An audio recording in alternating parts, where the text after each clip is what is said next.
이제 마무리돼 가고 있습니다. 이제 요 끝부분이 가장 중요한 성만찬의 우리 장로교 입장의 영적 임재설은 어떻게 해야 될 것인가에 대한 핵심이에요.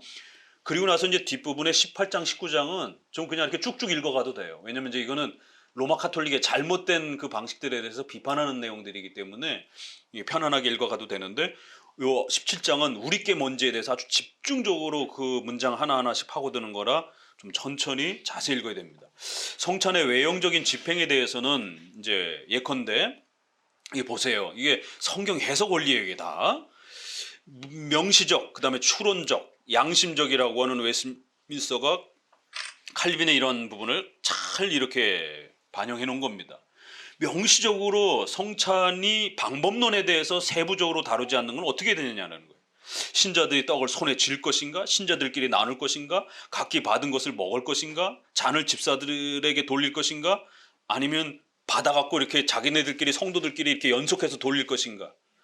또 떡에는 누룩을 넣을 것인가? 넣지 않을 것인가? 포도주는 붉은 것으로 사용할 것인가? 흰 것으로 사용할 것인가? 하는 따위의 문제들은 불필요한 것이며 교회의 생각대로 어느 쪽을 채용해도 좋은 것이다. 그러니까 기독교 강요에 이런 부분만 잘 읽어내도 아까 웨스민스터 하면서 하이퍼적인 그런 지나친 충돌, 이게 더 성경적이다, 이게 더 성경적이다, 이런 걸 가지고 같은 개혁파를 추구하는 사람들끼리 너무 지나치게 싸우지 않게 되는, 그러니까 우리 성도들도 마찬가지. 성찬은 해야 된다라고 하는 중요한 명령은 내렸어요. 그러나 핵심적 몇 가지 빼놓고 나머지는 그 개교에다 다 맡기는 거예요. 그러면 우리 성도들도 혹시라도 어떤 직업상의 문제 때문에 아니면 어떤 다른 문제 때문에 출타해서 다른 교회에 혹시라도 성찬을 받으신다라면 얼마든지 양심의 자유를 가지고 받으셔도 돼요. 근데 이제 이게 과격해지면 이 교회 성찬 이상하다고 난 안 받겠다라고 이런 일들이 벌어지는 거예요. 그러니까 이런 부분들은 얼마든지 교회법 아래에서 정하면 되는 겁니다. 그래서 이제 저도 우리 성도들에게 이렇게 나와서 이렇게 받는 것도 한번 해보고, 또 코로나 때문에 지금은 잠시 그냥 앉은 자리에서 그냥 예전처럼 또 하기도 하고, 또 제가 뜯어주기도 하고, 이미 뜯어 놓은 거를 또 이렇게 받기도 하고, 여러 방식으로 좀 해보는 것이에요. 그래서 우리 성도들이 다양한 형태도 좀 경험해보고, 그리고 또 우리에게 맞는 것들을 좀 더 이렇게 또 정립시켜가는 또 이제 이런 것들도 좀 해보고. 그 이제 회중파가 좀 추구하는 게 조금 있고 장로파가 추구하는 게 조금 있고 그래요. 장로파는 어떻게 했어요? 목사님하고 장로님이 먼저 먹어요. 그렇죠? 느낌이 이제 다 이렇게 같이 연결되는 거예요. 회중파는 다 나눠주고 같이 먹는 거예요. 몰랐죠? 그래서 이렇게도 해보고 저렇게도 한번 해보는 거예요. 그래서 이제 이렇게 같이 먹어보기도 하고, 또 이렇게 목사님이 먼저 이렇게 먹기도 하고. 이건 이제 그런 약간의 차이는 있어도 그것도 교회가 정하면 되는 겁니다. 이거 갖고 너무 싸우면 안 돼요. 그러나 고대 교회에서는 모든 사람이 떡을 손에 쥐는 습관이 있었던 것이 확실하다.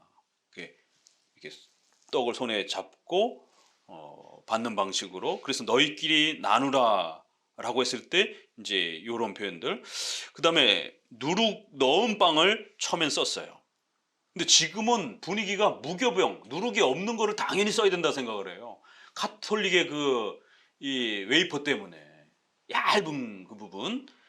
그렇지만 원래 초기 성찬 자료는요 다 유교병 썼어요.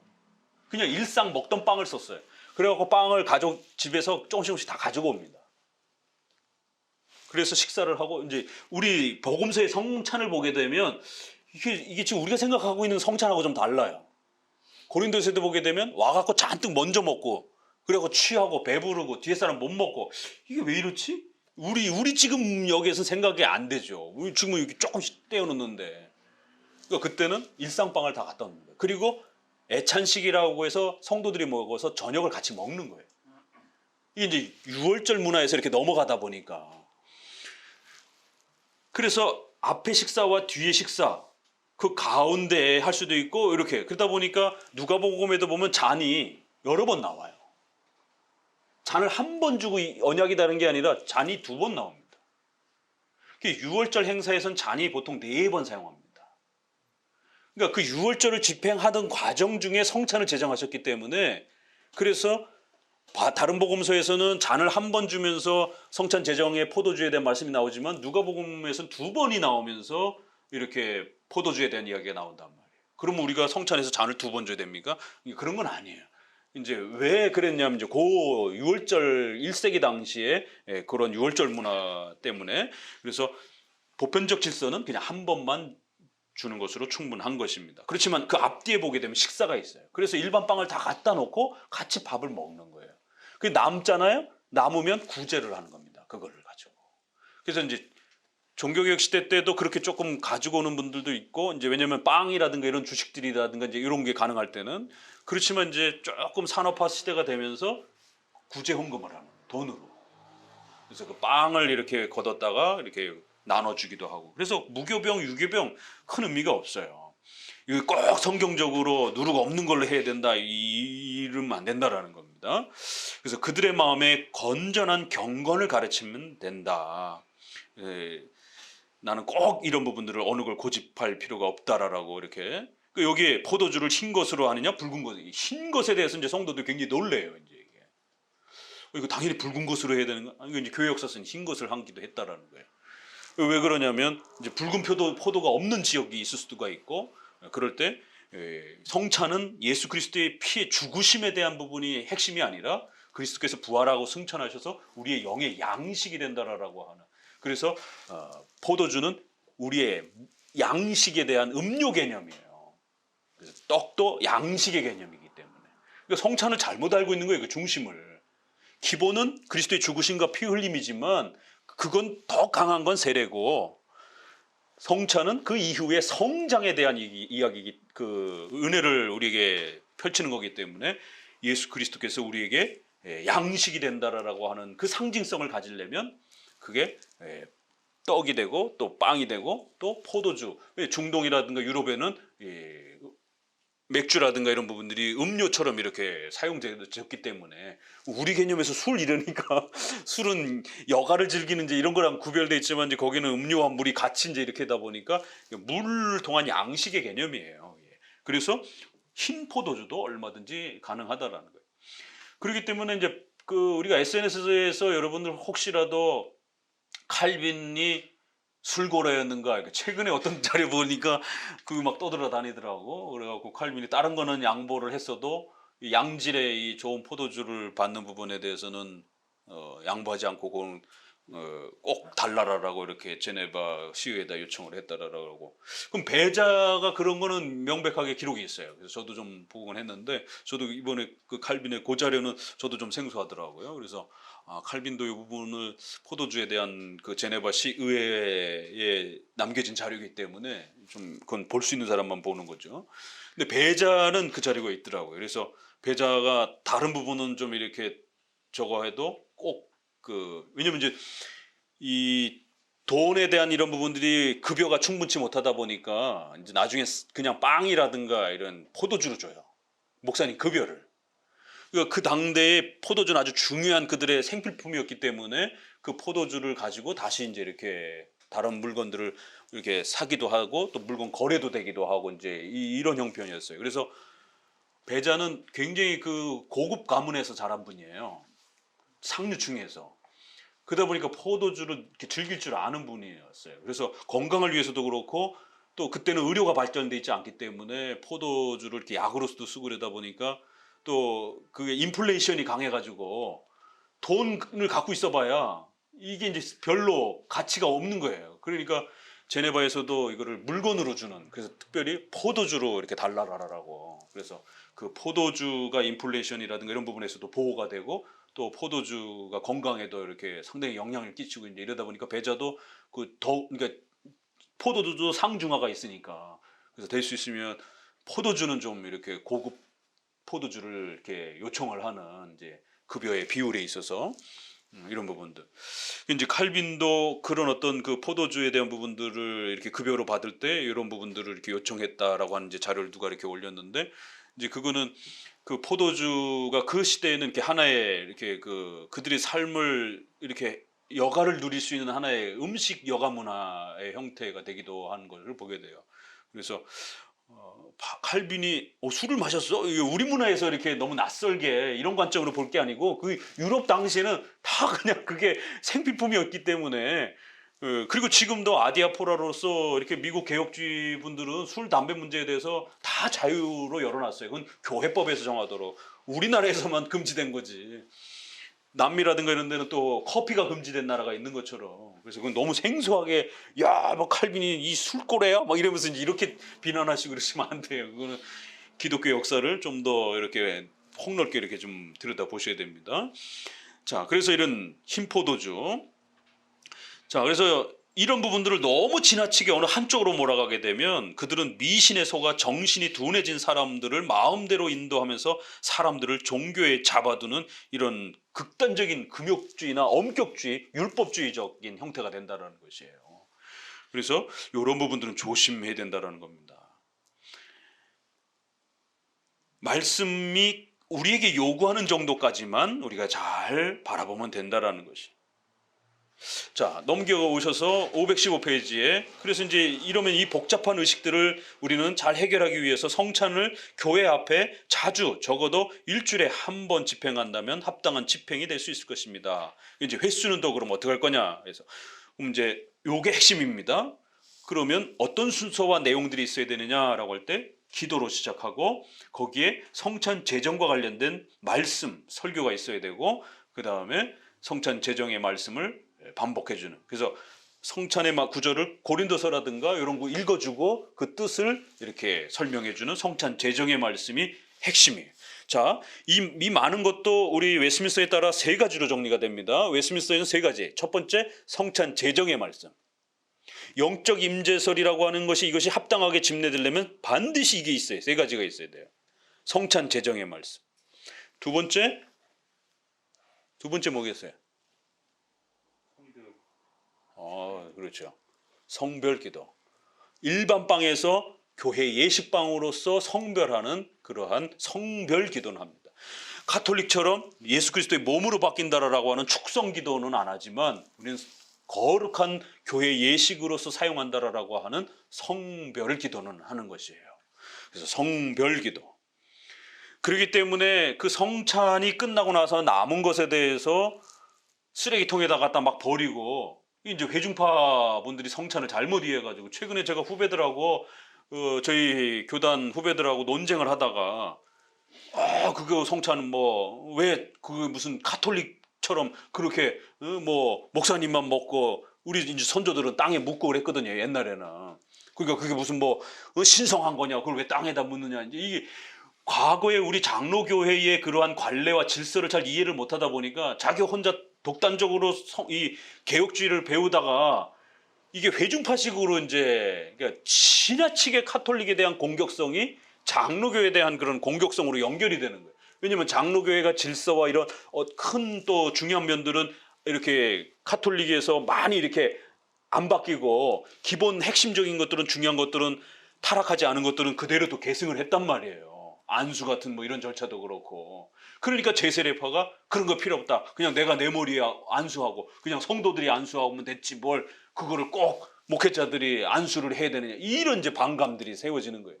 그래서 성찬과 관련된 이런 부분에도 역시 마찬가지로 아주 과격한 그런 이제 후배들이 기존에 이렇게 땅에 묻고 뭐 목사님 가족이 이거 처리하고 그런 거는 이거 미신이다라고. 그래서 제가 막 다그쳤어요. 너 내가 기독교 강요만이라도 읽어봐라. 그러니까 우리가 가톨릭처럼 거기다 절을 하고 떠받들고 다니고 이건 잘못된 거다. 그렇다고 해서 제세례파처럼 성찬식 딱 끝나자마자 쓰레기통에다 갖다 탁 버리게 되면 인간이기 때문에 그 성찬을 주는 건데 인간에게는 그 영적 경험과 그 가르침의 잔상들이 이렇게 흘러간단 말이에요. 그리고 마음의 감동도 이렇게 잔상이 흘러가고. 근데 조금 전까지 거룩하게 이렇게 그리스도의 우리가 변화된 살로 먹진 않지만 그래도 교회의 그 거룩한 예식으로서 이렇게 그리스도와 연합하는 데에 중요한 도구로서 이렇게 사용하던 거를 끝나자마자 이건 아무것도 빵이 아무런 빵도 아니야 이러면서 쓰레기통에다 확 갖다 버리면 좀 전에 먹었던 그 빵에 대한 이미지랑 이렇게 겹쳐버리면서 빵에 대한 그런 떡에 대한 포도주에 대한 경멸 또 또 우습게 여기는 이런 게 겹쳐버린단 말이에요. 인간이기 때문에. 성찬 자체가 인간이 연약해서 그런 상징성을 가지고 주는 건데, 그러니까 이런 총체적인 이해를 못하다 보니까 제세례파적인 강한 반감적인 이런 형태로 그렇게 성찬을 해야 된다라고 그러는 것이. 야, 그건 너네 회중파 방식이야. 내가 야단치면서. 그건 우리 장로교의 우리 선배들이 해왔던 거를 그렇게 함부로 막 무시하고 그러면 안 되는 거야.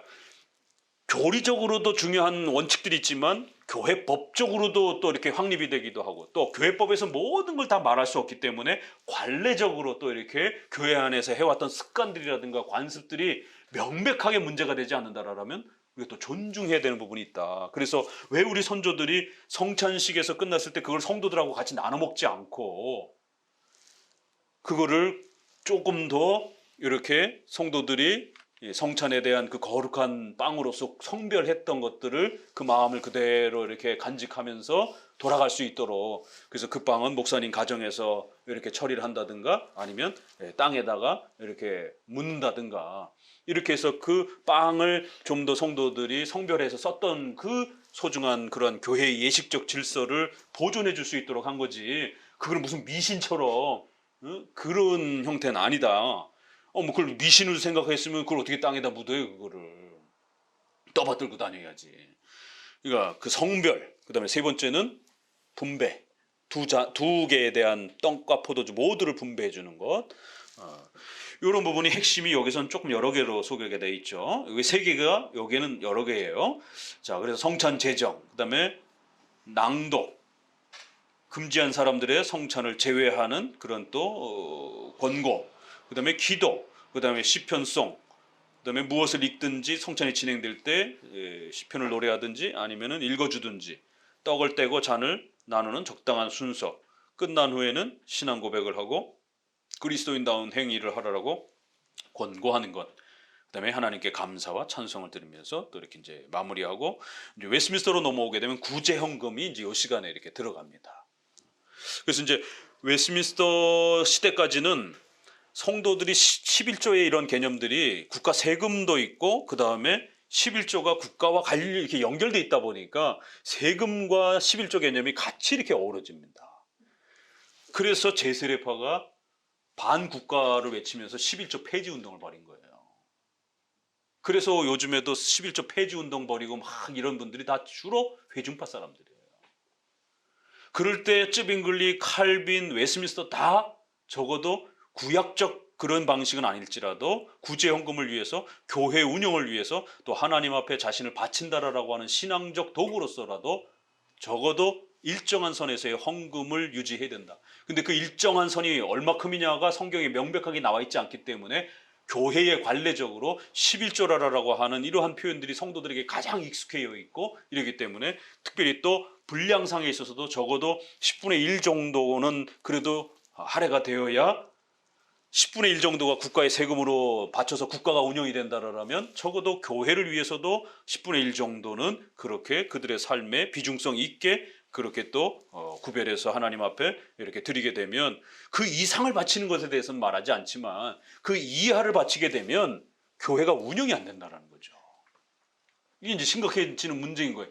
나는 헌신했어, 나는 하나님 앞에 섬겼어 라고 하지만 교회가 운영이 안 되면 이 문제가 심각해지는 거예요. 그래서 그러한 신앙적 규범 아래에서 또 교회의 관례적 아래에서 또 교회법적 질서 아래에서 11조라고 하는 그 개념을 그냥 그대로 보존해 준 겁니다. 그래서 최순진 목사님의 헌금론에도 보게 되면 자발적 의무 헌금이라고 하는, 분명히 세례받은 자들에게는 자발성이 있어야 되는 기본 자발성, 자원에서 드리는 게 원칙이 신자가 드리는 거니까. 그렇지만 세례받고 교회의 정식 신자가 되면 의무성을 갖는 헌금이지 온전히 자기 자유에만 맡겨진 건 아니다라는 것이. 그래서 이러한 교회의 헌금적 질서가 지난 수백 년 동안 내려왔는데 갑자기 느닷없이 11조는 율법적이다 이러면서 공격적으로 막 공격을 하면서, 그것도 청교도 개혁주의 하는 사람들이 11조 폐지 운동 막 이러면서 자유헌금으로 바치게 해라라고 그래 놓고는 교회의 성도들에게 헌금을 더 요구를 해요. 이게 뭐예요 이게? 그래놓고는 그 교회가 최근에 건축했다라고 버젓이 사진에다 올려놨더라고. 건축 저기 뭐야 감사 예배 드린다라고. 제가 그거 보고 얼마나 화가 났는지. 자기는 그렇게 그 율법적이다라고 주일 성수라든가 그 헌금하고 이것 때문에 그렇게 비판해놓고 그것 때문에 결국에는 시비가 붙어가지고 교단하고 그 고통을 겪어놓고 그래놓고는 본인 성도들한테는 주일 성수 엄격하게 하라라고 그러고 세상에 그렇게 전염병이 창궐한데도 현장 예배 계속 드리고 있었더라고요 보니까. 우리보다 더 과격하게 주일 성수를 한 거예요. 그러니까 본인은 그 주일 성수 자유라고 고신교단이 가장 율법주의적인 주일 성수를 한다라고 그렇게 비난을 해놓고는 그리고 본인 교회 하면서 성도들한테 전염병이 창궐한데도 그렇게 예배드리고 있는 SNS 올라왔더라고요. 그리고 또 최근에는 교회 건축했다라고. 그럼 무슨 돈으로 건축했겠냔 말이에요. 더 많은 돈을 요구를 한 거예요. 11조 하지 말라라고. 이런 꼴이 되는 거죠 잘못하면. 그리고 그 기준을 따라서 혹시라도 성도가 최저 생계비 아래로 내려간다든가 이렇게 위험에 처하게 되면 그 돈을 걷어서 성도들한테 헌금으로 구제를 하는 겁니다. 그러니까 이제 그런 성도들은 잠깐 11조 헌금이라든가 이런 부분들이 좀 이렇게 어려워질 수도 있는 거죠. 그럼 자기 형편에 따라서 또 이렇게 좀 너무 지나치게 가난한 성도들은 또 온전한 11조가 아닐지라도 그런 배려가 충분히 있는 거예요. 율법적으로 뭐 꼭 이렇게 가난한 성도들도 전체 10원까지 계산해서 떼라 이런 개념이 아니라 오히려 그런 성도들은 도와줘야 될 형편이잖아요. 먹고 살 수 있도록. 그러니까 그러나 기준점은 있어야 된다라는 거죠. 교회법 질서가 있어야 되니까. 그러니까 이런 장로계의 훌륭한 이런 질서를 무시하고는 그냥 극단으로 이렇게 몰아가면서 오히려 더 많이 요구하면서 이런 마치 그걸 가장 자기들이 세련되게 이렇게 성도들을 마치 자유로 이렇게 배려해 주는 것처럼 결국 성도들의 재정 원칙이 망가지게 되고 그렇게 되게 되면 결국 성도들의 자립 문제에 대해서 심각한 일이 벌어지는 겁니다. 그럼 어디 한번 그런 방식으로 접근해가지고 성도들한테 헌금하지 말라라고 그러면은 뭐하러 자유헌금도 뭐하러 걷습니까? 그러면 목사님 저기 뭐야 이중직 해가지고 그냥 자기도 일하고 그냥 파트타임으로 와서 설교만 하면 되는 것이지. 그리고 교회에 이런 비용 들어가는 거는 저기 뭐야 굳이 뭐하러 헌금을 해요. 목사님이 돈 다 내가지고 저기 뭐야 운영해도 되는 거고 직장 다니면은. 성도들을 진짜 자유롭게 해주려면 왜 돈을 내라고 그럽니까? 종교 지도자가 다 자기가 내가지고 다 자기가 직장일 하면서 그렇게 마련해 놓고 그 공간에 와서 예배 드리라고 하면 되는 것이지. 진짜 자유를 허락해 주려면 아무런 부담도 지우지 말아야죠. 그렇게 되려면. 그러니까 논리가 너무 약한 거예요. 그래갖고 저희 교단 안에서도 신학위원회에서 저보고 이 11조에 대한 반박에 대한 논문을 좀 써서 최근에 이렇게 막 여기저기서 신학자들이 자꾸 글을 올리니까 그것도 개혁주의 하는 사람들이 자꾸 올려가지고 저보고는 논문을 지금 부탁해 와서 좀 고민을 하고 있어요. 그래서 이건 조직신학자가 이거 쓰셔야 되지 않겠느냐고 그래가지고 좀 시간을 좀 지켜봅시다. 그래서 뭐 예전에 쓴 거 있으니까 그걸 좀 보강해서 내든가 한번 제가 역사적으로 교리적으로 왜 우리 장로교회가 11조라고 하는 단어도 지켰고 또 그런 분량도 그런 정도도 지켜왔고 그래서 한국교회 안에서도 또 그대로 존속이 됐고 그랬을 때 반대파들이 제세례파나 주로 이런 회중파 쪽에서 강력하게 사회 저항이라든가 아주 개혁이라고 하는 이런 명분으로 이런 것들을 공격하면서 이제 주로 이렇게 다가왔었는데 그래서 이제 하는 말이 웨스트민스터는 헌금 안 했다라고. 헌금 없었어요. 웨스트민스터는 이 정규 예배 때는 성찬식 때 헌금 구제 헌금을 합니다.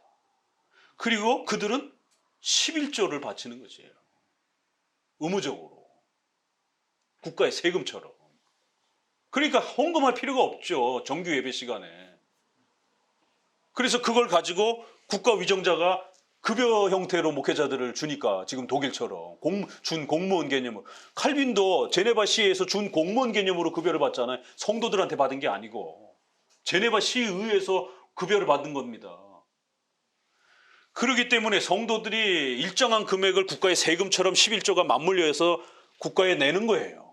그러니까 굳이 일반 이 교회 예배 질서에서 헌금을 할 필요가 없었던 겁니다. 그럼에도 불구하고 성찬식 때는 구제 헌금 더 또 내라는 거예요. 그래서 특별히 구제를 필요로 하는 성도들에게 구제를 해주기 위해서. 그러니까 성찬의 구제헌금은 더 보태진 겁니다. 그게 기본이 아니고. 그렇게 해서 난민들이라든가 이런 사람들을 국가가 그걸 유지를 못하니까 교회설에도 그렇게 구제헌금을 걷어서 여기저기 난민들이 성도들이 핍박 때문에 제네바로 피신해 오고 막 이러니까 그들을 먹여 살리기 위해서 그렇게 또 성도들이 아낌없이 또 조금씩 또 걷어가지고 구제헌금으로 먹여 살리고. 근데 이게 나중에는 이제 국가로부터 분리되다 보니까 정규 예배에 헌금 시간이 자리 잡게 된 거고 그렇게 성도들의 이러한 그 헌금적 질서들이 구축이 된 거예요. 그래서 칼빈은 여기에다가 헌금 이야기는 안 했지만 다른 곳에 헌금 얘기가 나옵니다. 그래서 헌금을 네 군데로 나눠서 써라 이렇게 해서 하는 방법도 이야기하고, 그래서 그 11조라든가 그 당대에 있던 11조 헌금, 구제 헌금, 또 자원 헌금 이런 부분들로 교회에다 헌금하라라고. 그 다음에 또 귀족들은 죽을 때 자식들한테 전부 다 재산 물려주지 말고 반드시 일부분을 국가에 기탁하고 또 교회에 기탁하라라고 의무적으로. 그래서 귀족들하고 이런 부분들이 논쟁하고 싸우고 이런 겁니다. 그거를 배워서 존 낙스가 스코틀랜드 가가지고 귀족들 기부하라라고 강력하게 요구하다가 존 낙스가 엄청나게 고통을 겪고 그랬단 말이에요. 그래서 스코틀랜드 신앙고백서는 통과가 됐지만 1560년에 제1치리서가 통과가 안 된 거예요. 제1치리서가 교회 헌법인데 그 교회 헌법 안에 귀족들은 의무적으로 기부하라라고 자기 재산, 유산들을. 그러니까 이제 귀족들이 의회에서 그걸 통과시켜야 되는데 자기들 돈 내놓으라고 그러니까 통과를 못 시키는 거예요. 그래갖고 통과를 안 시켜버렸어요. 교회법 7위서는.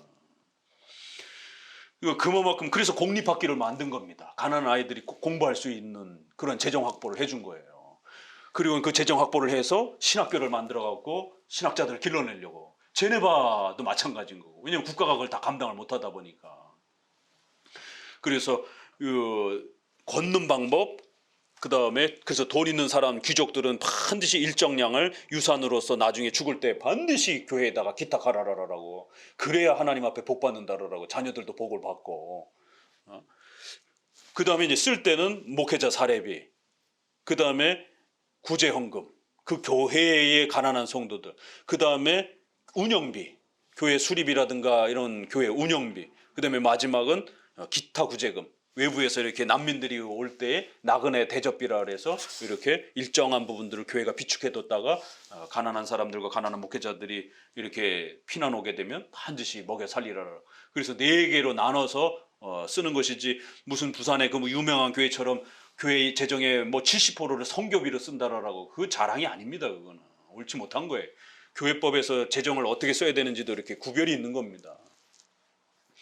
자, 오늘은 43문까지 이렇게 해서 핵심 요소는 요거가 돼야 되고 나머지 부분에 대해서는 좀 더 자유롭게 그 교회가 형편에 맞게 결정하도록 그렇게 성찬을 집행하면 된다. 굉장히 멋있는 기준입니다. 이게 요게 웨스트민스터에 그대로 옮겨갖고 교회법 질서 안에 그대로 들어갑니다. 그래서 웨스트민스터는 기본 3가지만 그것도 줄여서 정리를 해줬고 이 나머지 외에 얼마든지 자유롭게. 그래서 가톨릭적인 것만 아니면 막 이렇게 떠받들고 다니고 거기에 막 무릎 꿇고 절을 하고 막 이런 거라든가 막 십자가를 긋는다든가 성찬 앞에서 이런 거는 금지시켰어요. 이제 영국이기 때문에. 근데 이제 유럽에서는 가톨릭하고 그렇게 첨예하게 부딪히지 않으면 무릎을 꿇는 부분에 대해서 성찬에 대한 경외감을 가지고 성찬에 참여하고 싶어하는 그 성도들의, 그러니까 인간은 신에 대한 경외감을 느끼게 되면 무릎을 꿇는단 말이에요. 그래서 뭐 그 정도는 특별히 가톨릭적 위험이 없으면 또 허락할 수 있다라고 한 지역도 있어요. 근데 이제 영국은 워낙 그게 심해가지고 절대로 성찬 앞에서 무릎 꿇지 말라라는 거, 성호 긋지 말라라는 거. 이제 이런 게 몇 가지 금지 규범으로 들어오고 나머지는 이제 다 허락해 주는 거예요. 그 형편에 맞게. 자, 오늘은 43문 하나만 좀 봅시다.